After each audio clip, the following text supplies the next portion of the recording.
What's up, everybody? Dan here with Dan and Sarah Makers, and in this video today we are going to look at copper pipe and fittings. We're going to look at some of the transition fittings to go from copper pipe to different types of pipe that you might run into in the real world, in your building, wherever. So we're going to get started by looking at the different types of fittings that are typically available. I've got most of them. There might be one or two that I don't have, and then we're going to look at some of the pipe that we might run into that we have to transition copper to, or from this type of pipe to copper, if that's what we're doing. So let's get into it. As I've done a lot of work, I like these little totes here. And this is made by Stanley. DeWalt makes them. Probably Milwaukee makes them now. I mean, everybody's trying to make these to satisfy the big box stores like Home Depot and Lowe's, what they want to have available to the customer. But these types of containers here I like, and I like them because you can adjust the dividers for how many of something that you're carrying. If there's something that's longer than normal, then you can take a divider out and put it in there. But anyways, this is my 1/2-inch copper pipe tray. When I was a full-time plumber, we had metal totes that had much larger dividers because we were doing a lot more work. We had to have a lot more fittings with us. So we'll get started. We'll kind of flow through back and forth. The first thing that I like to carry, I prefer full port ball valves, and these are pretty indestructible. They're really reliable. They don't tend to leak, unlike a gate valve where you have a handle that you have to spin up and down, and you have a little packing nut that tends to start squirting around the stem over time. So they're really good, a little expensive, but these are what I prefer to carry. There is this can either be a P-trap for like an HVAC drip line or something like that. So these are nice also in really confined areas where you may have to cross over a pipe and you have absolutely no room to do it, and you don't want to use a bunch of 45s to offset your pipe. So these little P-traps, they're expensive, but if the situation requires it, they're nice to have one or two just in case. We have male adapters, and the male adapters are good in that anytime you're going into a shower valve, a bathtub valve, they almost always require these. There's two different types. There's a standard fitting, and then there's what they call a fit adapter. And basically what it is this type of fitting will go over the end of pipe. Like so, if the pipe wasn't a little rough on the end. So that would go over the end of the pipe. And then a fit fitting, and these come in multiple different styles of fitting. It's actually the same diameter as the outside of the pipe. So this will actually slide into a fitting, which is good if you have a really confined space where you don't have a lot of room to stack up a bunch of fittings. These are what are called dielectric unions, and this is an adapter that threads onto a piece of threaded iron pipe, and you use these anytime you have galvanized pipe because you have to insulate and separate copper from galvanized. You'll get electrolysis if you don't. So this threads onto the galvanized pipe. You take this apart and you solder this adapter onto the end of your copper pipe, and then if you'll see, there's this orange plastic insulated bushing that this little ring goes into, and it completely separates the copper with that orange bushing and this black rubber O-ring or washer from the galvanized pipe, and you thread it all together and screw it together, tighten it up, and this is basically a union, but it's an insulated union. So these are required. So anytime you have galvanized to copper, you have to use that. If you don't, I believe in the plumbing code it says you can separate copper from galvanized with 4 inches of brass. So a brass nipple or something like that will also prevent electrolysis from occurring. If you have just a mechanical item, say a pump or something like that, or a filter of some sort that you want to have access to remove every now and again, this is a sweat by sweat or solder by solder union copper. And if you need to, you can unscrew it and pull them apart and pull out the motor, pull out the filter, whatever, and then plug it back in and thread it back together. We have a female adapter here. which is basically just the opposite of the male adapter. There are fit and standard styles of this. This is just a standard style, so this fits over a piece of pipe or tubing. There's a T, and this is just pipe goes in all three sides. This is going to be pretty much the only style of T that you're commonly going to see in 1/2 inch, because there's typically not smaller than 1/2 inch diameter tubing that you're going to use in a house. So you don't need any reducing T's, or red T's as they like to call them. How you label a T is you look at the horizontal piece and you go 1/2 by 1/2, and then you go to the side coming off and then you label that as 1/2.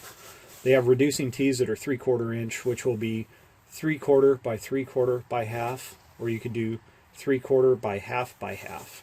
So when you look at 3 numbers on a T describing how it's a reducer, you would see 3/4, 3/4, 1/2, or in some situations it's 1/2, 1/2, 3/4. So that's how you tell what the T is. So we have a couple different styles of couplings here.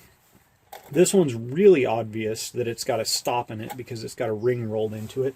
Some of them are less obvious, where it's just, it might be hard to see, but there's just a little dot punched into it.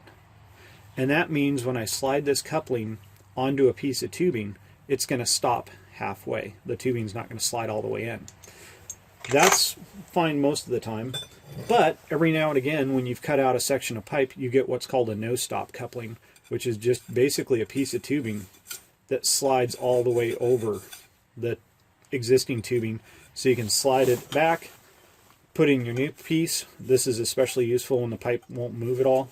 And then you slide your coupling back over and solder it on. That is really useful, but one thing you need to know is make some kind of index mark so that you know as you slide this no-stop coupling back over that you're about halfway over your fitting or tubing. We've got some 45s here. We've got a standard 45 and a street 45. Again, the street 45 fits inside of a coupling. It's the same outside diameter as a piece of pipe. So you can make offsets and things like that without the assembly of fittings growing too large. Here we've got a couple of things called drop ears. And drop ears are usually a cast bronze or brass, and they will have this flanged section on the back here with a couple holes in it. These are really useful for bathtub drains, shower heads, things like that, where you want to attach this fitting securely to some blocking, have your copper pipe up here. This would either have your shower or tub valve coming out, or tub spout, not tub valve, and it would thread into this, and that way it's secure and it's not going to move around. These drop ears here, I like these for angle stops coming off, for supply lines, for toilets, for sinks and things like that. I solder in a piece of copper, the tubing comes through the wall, and you can cut it off and put your angle stop onto that later, and that gives you a really good secure mounting. Caps are also good to have. When you do your rough-in, you're going to pressure test everything in the wall before you get your walls closed up, so you need to cap off all your stub outs for where valves and angle stops and things are going to be in the future. So you want your caps. In a few situations, you'll have a male adapter and you need to cap that off, so it's not a bad idea to have some caps that are threaded. 90s, we've got just the standard 90s. Again, this one goes over pipe on both ends. This goes over pipe on one end, but not the other. The other end goes into a fitting, so it's a fit 90. So it's good to have both styles there. Now, with modern plumbing, we're coming out with more and more types of pipe. So these 3 types here are called PEX, and these are the polyethylene, cross-link polyethylene tubing. And we've got blue, red, and white. White is kind of a universal, it'll work for hot or cold. Red and blue just kind of differentiates what your hot line and cold lines are. So there are special fittings for PEX, which I'll show you in a different video. But we've got now the ability to have kind of universal fittings, which, as you can see, they come in copper, they come in brass, and they come in plastic. And they go by different trade names. Some of them, a real popular brand is Sharkbite. These are ProLine brand, and these will accept chlorinated polyvinyl chlorinate pipe, which is CPVC. They'll accept copper tubing, both the L and the M size tubing, and PEX. If you're using PEX, you need to insert this kind of bushing into the inside of the tubing, and that way when you insert it into the fitting, it doesn't collapse the pipe. It doesn't crush the pipe down and cause a leak. If you're using CPVC, you don't need to insert this bushing, and if you're using copper tubing, you don't need to insert that bushing. These are removable and reusable, which is really cool. So once you stick your pipe in there, this end here will stick out, and there's a tool that will slip over and push down equally on that and release the barbed teeth, and you can pull the tubing out. So these are pretty expensive. So I actually really like to use these if I'm doing some kind of renovation work and I have to move a water heater, temporary install a sink or something like that. I can use lengths of PEX tubing, run it to the sink, run it to the water heater in a remote location, and then when I'm done, this stuff is really cheap. These aren't. I can pull this system apart, I can throw away the tubing if I need to, and I can save the fittings for the next job. So really, really nice there. One last thing about copper tubing is there are 3 different types of tubing that you'll find. You typically will most likely see an M designation or an L designation. Let's see right there. So M and L type copper tubing are used for potable water, drinking water, and they designate the wall thickness of the tubing itself. It's pretty hard to see because it's not a substantial difference, but this is the M, which is a lighter weight, and L is the medium weight or heavy weight copper tubing. Technically this isn't pipe because pipe would be threaded, so this is technically tubing. But this is the heavier style, this is the lighter style. The M can be used in residential houses. L would be required in things like schools and hospitals and stuff like that. There's a K style of copper tubing, and that is a DWV or drain, waste, and vent tubing. And that'll come in, you know, all the way up to 6-inch, big fittings. You can get, you know, big cast brass fittings that are soldered. I've only actually run into that stuff used in a house one time, and it was a school district house that was built for the principal of a school. So it was pretty unique.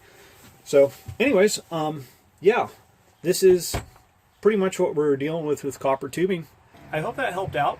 If you have any questions in the future, let me know. I've got a video that I posted, actually a couple videos that I posted on soldering copper pipe. That'll cover how to solder copper pipe with just regular solder, silver solder, and also some desoldering situations. So if, like I said, if you have any questions, let me know. Be sure to hit that like button, subscribe, comment, post, whatever. So until next time, this is Dan with Dan and Sarah Makers. Have a good one.